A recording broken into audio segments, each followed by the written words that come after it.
শীতের সবজি রান্না করেছি, বেশ মজাদার একটি রেসিপি। বন্ধুরা, আজকে শীতের সবজি দিয়ে একটি মজাদার রেসিপি রান্না করে দেখাবো। এখানে সবজি নিয়েছি পাতাকপি, ফুলকপি, ওলকপি, মূলা, বেগুন, সিম, নতুন আলু আর কাঁচা টমেটো। তো এই সবজিগুলো আমি এখন কেটে নিচ্ছি। শীতকালে এরকম সবজি সবগুলো একত্রে মিশিয়ে রান্না করলে খেতে বেশ ভালো লাগে।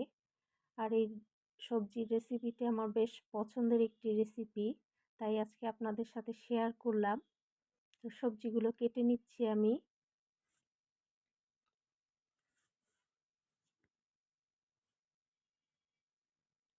সবগুলো সবজি আমি কেটে নিয়েছি।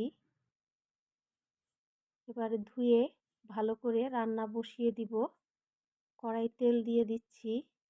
দিয়ে আমি এর মধ্যে একটা তেজপাতা দিয়ে দিলাম, 1 চিমটে জিরে দিয়ে দিচ্ছি, পেঁয়াজ বাটা, রসুন বাটা, আদা বাটা, মরিচ বাটা,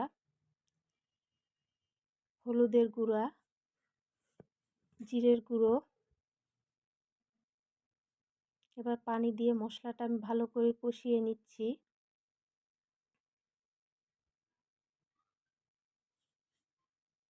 এবার চিংড়ি মাছ দিয়ে দিলাম, সবজির চিংড়ি যেটা, চিংড়ি মাছ দিয়ে মশলাটা ভালো করে কষিয়ে নিব আবারও।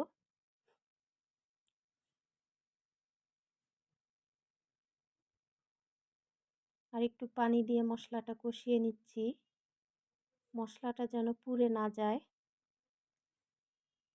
এবার আলু দিয়ে দিচ্ছি আমি এর মধ্যে।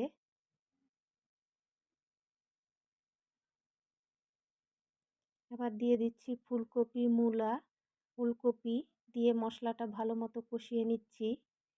আমি ফুলকপি, মূলা এবং ওলকপি ফুটন্ত পানিতে 2-3 মিনিট রেখে তারপর তুলে নিয়েছি।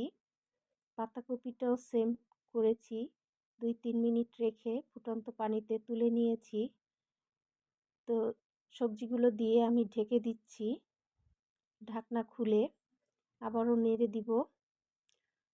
তো যা বলছিলাম, গরম পানির মধ্যে আমি দিয়ে উঠিয়ে নিয়েছি, কারণ এই সবজিগুলো চাষ করার সময় কেমিক্যাল দিয়ে থাকে, কীটনাশক যেটা, তো এটা স্বাস্থ্যের জন্য ক্ষতিকারক। সেজন্য আমি সবজিটা গরম পানির মধ্যে রেখে তারপর ছেঁকে নেই পানিটা, এতে কীটনাশকের যে ক্ষতিকারক প্রভাবটা থাকে সেটা কিছুটা কমে যায়।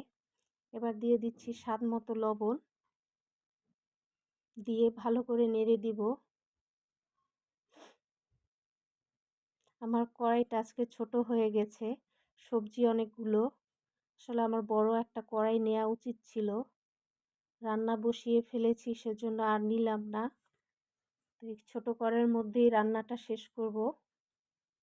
সবজিটা নাড়াচাড়া করতে কষ্ট হচ্ছে যদিও।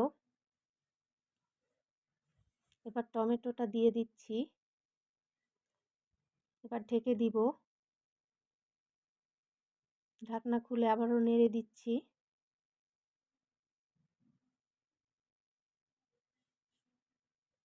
এবার পানি দিয়ে দিচ্ছি সবজিটা সিদ্ধ হওয়ার জন্য।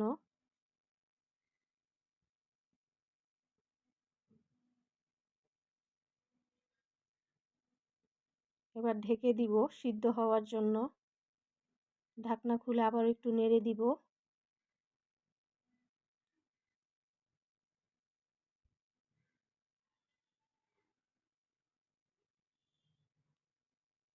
ঢেকে দিলাম, সবজি সিদ্ধ হওয়া পর্যন্ত অপেক্ষা করব।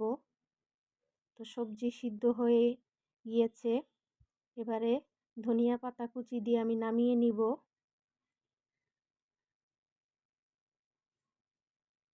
তো বন্ধুরা, রান্না হয়ে গেল শীতকালীন সবজি চিংড়ি মাছ দিয়ে। তো কেমন লাগলো রেসিপিটি অবশ্যই জানাবেন। ধন্যবাদ সবাইকে।